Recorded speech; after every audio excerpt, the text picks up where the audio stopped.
Samarinda katakanlah sebagai contoh, kami itu punya program dalam periode kami ini menciptakan wirausaha minimal 10.000 selama 4 tahun ini. Oke, Ya. 10.000 wirausaha baru ya? Ya, Juga, lahir dari pikiran sederhana tapi lebih konkret. konkret. Lebih konkret. Saya sebagai wali kota dan jajaran pemerintah Kota Samarinda akan menjamin program yang akan hadir.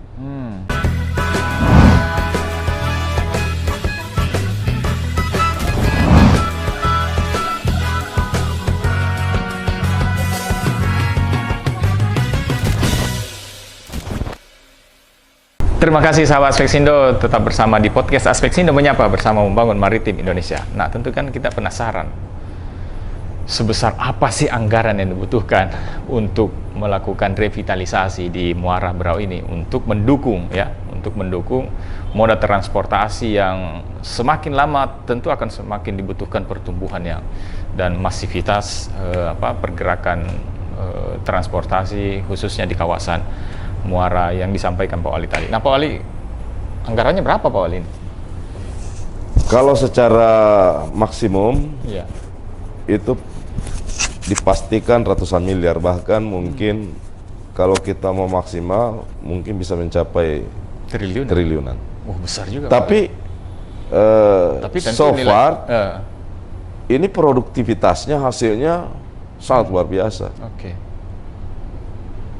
Kalikan saja misalnya ini pakai hitung-hitungan sederhana, Iya. 93 juta metrik ton Per tahun. tahun. Ya. 93 3 juta metrik ton. Kali rata-rata saja harga batu bara 500.000. Oke. Itu berapa triliun? Kalkulator handphone kita nggak sanggup ya. Tapi poinnya adalah artinya nilai investasinya ya sangat menjanjikan. menjanjikan. Dan sebenarnya di Kalimantan Selatan juga pernah terjadi hal demikian. Nah, ada skema kerjasama swasta dengan Pemda. Di Binua berarti misalnya. sudah ada skema itu ya? Sudah ada. Dan Pemda bisa menarik retribusi transportasi jika Setiap transportasi ada investasi kita masuk ke dalam. kayak tinggal- tol lah gitu ya? Ya, tinggal kita kerjasama sama kementerian, lalu skema kerjasama dengan pihak ketiga swastanya disusun, rencana bisnisnya bagaimana, ya mirip-mirip jalan tol. Kalau ini tol di darat, ini di laut. Di laut. Nah, tapi terkait itu juga, itu akan sangat mendukung program peningkatan ketahanan perikanan kita dalam hal pangan di hampir semua wilayah yang berada di sekitar ibu kota negara. Samarinda katakanlah sebagai contoh, kami itu punya program dalam periode kami ini menciptakan wirausaha minimal 10.000 selama 4 tahun ini. Oke. Ya. 10.000 wirausaha baru ya? Ya, narasi kita kan menanggulangi kemiskinan tidak boleh hanya sekedar jadi lip service, harus ada program aksi Betul. yang konkret. Nah, capaiannya di mana? Ukurannya di mana? Bisa di sektor misalnya startup, bisa di sektor pertanian, termasuk di bidang perikanan, baik di perikanan ikan tangkap maupun budidaya. Kami itu punya 10 kecamatan, 59 kelurahan. Kami lagi menyusun skenario agar salah satu sektor yang menyumbangkan wirausaha baru dari 10.000 minimal itu adalah di sektor perikanan, budidaya perikanan. 59 kelurahan, kami kebetulan ada program yang kami sinergikan dengan program penciptaan wirausaha baru 10.000 ini, yakni namanya Pro Bebaya. Bebaya itu bahasa Kutai, artinya Pro Bebaya. Bebaya itu bahasa Kutai, artinya gotong royong. Tolong menolong. Nah, tapi secara sintaksis ya, Pro Bebaya kemudian kami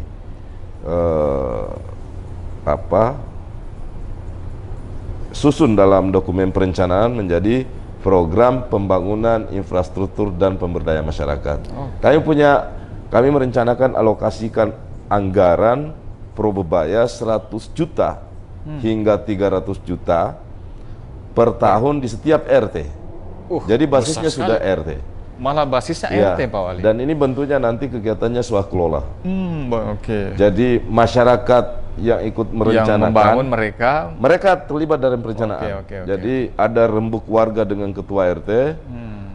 Kegiatan apa yang paling mereka butuhkan di tingkat RT-nya. Kan selama ini manajemen perencanaan kita lebih banyak top down kan. Ini sekarang kita pakai bottom up. Mereka yang paling tahu apa kebutuhan mereka. Mereka yang paling tahu apa kekurangan pembangunan yang selama ini belum hadir di tingkat RT kita. Ya, kami sentuh dengan alokasi anggaran 100 hingga 300 juta per RT per tahun. Tapi ini bukan uang tunai loh ya. Ini mereka merumuskan program atas kebutuhan mereka di tingkat RT, lalu kemudian kita bawa ke saluran rembang tingkat kelurahan, lalu kemudian kecamatan hingga ke kota. 100 juta ini dibagi dua, 60% untuk pembangunan infrastruktur kecil, yang tidak disentuh oleh bidang PUPR ya. Biar nggak tumpang tindih ya. Ya. 40%-nya itu alokasi anggarannya itu untuk kegiatan pemberdayaan masyarakat. SDM. Ya. Pemberdayaan masyarakat bisa di sektor kepemudaan, bisa sektor perempuan, Kantipmas, dan ekonomi. Kita bicara soal angka kemiskinan. Ya, ada sebagian daerah yang mungkin di bawah rata-rata tingkat nasional, tapi ada juga sebagian lain masih berada di atas tingkat nasional. Tadi saya sudah sampaikan, apa instrumen yang terukur, yang kemudian kita bisa estimasi dari awal untuk menurunkan angka pengangguran, angka kemiskinan setiap tahun. Ya tentu dengan intervensi kita hadir, menyiapkan anggaran, menyediakan alokasi program yang kemudian mereka bisa keluar dari zona kemiskinan dan pengangguran itu. Di antaranya kita sinergikan dengan dana alokasi 40% dari Probebaya ini di bidang budidaya perikanan. Ya. Bayangkan kalau 50 kurang lebih 2000 RT. Berarti 100 sampai 300 juta dikali 2000 RT. Lah aku tanya sekarang Fajar, itu budidaya perikanan kira-kira kalau kolam kita minimal lah berapa kira-kira satu kolam atau 2 kolam? Iya, kalau sekolam itu kan kalau yang orang paling banyak budidaya sekarang Pak Wali itu kan yang tahan dengan cuaca, lele atau ikan nila. Nah, satu kolam itu dengan diameter 5 meter ya, diameter 5, itu bisa sampai 5.000 ekor. 5.000 ekor berapa modalnya? Idealnya kalau ini tingkat basisnya RT loh. Iya. Apalagi kalau basisnya makin kecil kan? Iya, betul. Kira-kira berapa kolam yang dibutuhkan untuk tingkat RT? Ya, untuk ini ya konsumsi lokal ya. 5 cukup? 5 cukup. Satu kolamnya berapa? Satu kolam 5.000 ekor, setara dengan kurang lebih 500 kuintal atau setengah ton. Ya, kira-kira butuh investasi berapa itu satu kolam? Satu kolam itu murah Pak Wali. Itu paling mahal itu 5 juta paling mahal. Nah, sekarang kita 5 kolam. Siap. Berarti kan antara 25 sampai 30 juta kan? Iya, 2,5 ton. Iya kan? 25 juta. Kita itu punya anggaran sekitar modal produksinya ya. Iya. Kita punya anggaran 40 juta kita safety untuk tiap RT. Berarti cukup. Sangat cukup. Bisa surplus itu. Iya. Dan kita udah bisa bikin 5 kolam di sekitar 2000 RT. Mari kita hitung seberapa besar kontribusi kegiatan ini terhadap munculnya wirausaha baru.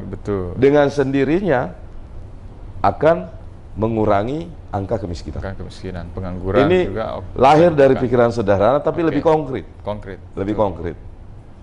Ini yang kami sudah gagas. Keren Pak Wali. Artinya kan kebutuhan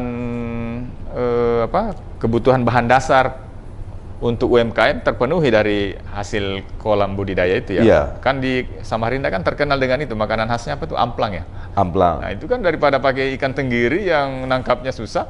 Ya, kalau program ini udah jalan, tinggal satu PR kita, yakni pasar. Oh, sisa pasarnya ya? Sisa pasar. Pemerintah udah hadir menginstrumen hadirnya kegiatan wirausaha di sektor budidaya perikanan di lingkungan RT. Ini bukan lagi lingkungan kelurahan, RT. Nah, yang kita harus rumuskan benar-benar adalah ketika ini semua berhasil, tentu kita butuh pasar. Tapi kami tidak pernah ragu karena kebetulan di Samarinda itu adalah salah satu daerah yang sangat kebutuhan pangannya masih sekitar 70-80% masih bergantung dari luar daerah. Dari luar daerah. Ya. Otomatis hadirnya program ini bisa menekan itu ya. Sayur-sayuran, ikan itu masih bergantung. Dan Samarinda ini merupakan pusat perdagangan, pusat jasa. Terbesar ya, kota terbesar Kutai Kartanegara, ya? Bontang, apalagi daerah-daerah yang berasal di hulu ya, Kutai Barat, Mahulu, itu pusat stok barang jasanya ada di Samarinda, sehingga pasar bagi Samarinda itu bukan hanya untuk warga Samarinda, tapi seluruh daerah di sekitar wilayah Samarinda. Ada sekitar 6 kabupaten kota. Itulah pasarnya. Itulah pasarnya. Nah, tinggal kita edukasi, kita empower masyarakat agar masuk pada manajemen pasar modern. Termasuk kita bisa mengedukasi mereka untuk masuk ke platform pasar digital. Nah, pemerintah juga harus hadir di sana agar produksi mereka suatu hari tidak mengalami kerugian. Jadi bisa dikontrol ya? Bisa dikontrol, karena kalau 2000 RT ini berhasil, tentu kita butuh cold storage dan lain sebagainya, butuh manajemen pasar cold storage harus dihadirkan oleh pemerintah. Ya, kita pastikan bahwa mereka udah berusaha dan mereka bisa jual dengan harga yang kompetitif. Kalau sudah ada kepastian pasar kan pasti mereka juga lebih semangat ya. Ya, kita harus terbiasa memikirkan dari hulu ke hilirnya supaya mereka berproduksi tapi kemudian tidak ada kepastian pasar juga akan jadi masalah tersendiri. Nah, ini mungkin mudah-mudahan saya dengarkan ini mau munas ya. Munas ya. Nah, program sederhana seperti ini mudah-mudahan menjadi topik. Kalau ini jadi topik nasional ya? Iya. Luar biasa. Ya. Saya kira ini gagasan Pak Wali ya luar biasa, nanti kita akan respon di Munas ini. Ya, mudah-mudahan. Kalau bareng-bareng 300 kepala daerah melakukan hal yang sama, malah kita bisa kirim. Ya, bayangin 25 juta hingga 30 juta per RT. Ini kan akan jadi hal yang sangat sesuatu. Nah, luar biasa. Kebutuhan protein kita aman lah. Ya, mindset kita harus memang berubah. Seolah-olah penyediaan tenaga kerja itu satu di sektor ASN, yang kedua industri pabrik gitu ya. Pabrik banget gitu kan. Ya, bagaimana dengan daerah yang tidak masuk dalam zona kawasan industri? Iya, betul. Tapi namanya ikan, pertanian, itu kebutuhan. Selama orang masih hidup masih butuh itu. Betul. Sekarang bagaimana semua kita rumuskan dan kelola ini menjadi sebuah potensi ekonomi baru bagi masyarakat.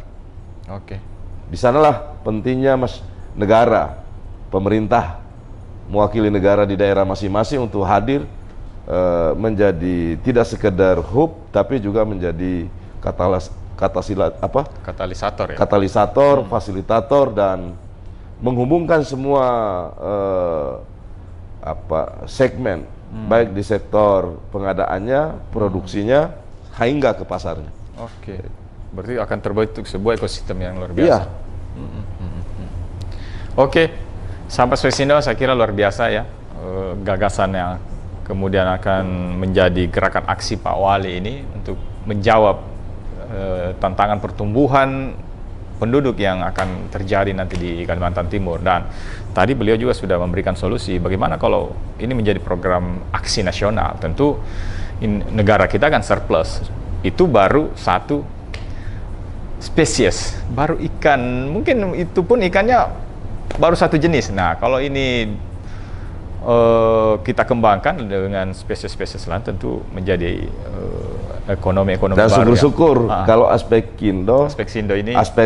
Sindo ini mau menjadi jembatan pihak buyer misalnya. Oke. Ya. Siap. Pak Wali, itu termasuk sudah banyak banget proses itu. pendampingan ketika kita mulai. Nah, itu yang paling penting. Saya sebagai wali kota dan jajaran pemerintah Kota Samarinda akan menjamin programnya akan hadir. Tapi yang kami butuhkan kepastian ketika mereka berproduksi, ada jaminan bahwa produksi mereka itu laku masuk di pasar. Ya. Dan ya asosiasi ini saya kira di situ juga penting untuk hadir untuk menjadi jembatan penghubung seperti misinya kan, menjadi penghubung antara pemerintah daerah-daerah kawasan pesisir dan kelautan dengan pusat, begitu pula dengan swasta. Oke, betul, betul sekali. Terima kasih Pak Wali. Makasih banyak. Sahabat Aspeksindo, terima kasih telah mengikuti podcast kita. Tentu ini akan memberi literasi maritim bagi kita semuanya. Aspeksindo, satu laut, sejuta manfaat. Makasih, Pak Wali.